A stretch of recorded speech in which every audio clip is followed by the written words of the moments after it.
শ্রাবণী মাসের প্রথম সোমবার এবং প্রথম শ্রাবণী, তাই আমরা সকল বন্ধুদেরকে নিয়ে বেরিয়ে পড়েছিলাম ভোলে বাবার মাথায় জল ঢালার উদ্দেশ্যে। ফেরিগঙ্গা পার হয়ে আমরা জল ভরে নিলাম তাড়াতাড়ি। তোমরা দেখতেই পাচ্ছ বিকালটা গড়িয়ে প্রায় সন্ধে হয়ে যাচ্ছে, তার জন্য আমরা তাড়াতাড়ি করে জল ভরে নিচ্ছি।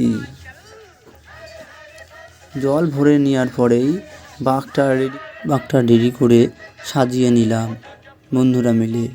তারপরে একটু বাকি ধূপধুনো না দেখালে হবে, তাই তাড়াতাড়ি করে বন্ধুরা সবাই মিলে ধূপধুনো দেখিয়ে একটু নারকেল ফাটিয়ে বাঁকের পুজো দিয়ে নিলাম।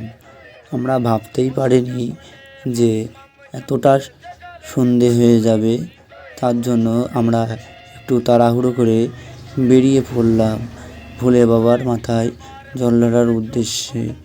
ভিডিওটা কেমন লাগলো নিশ্চয়ই জানাবে কমেন্টে।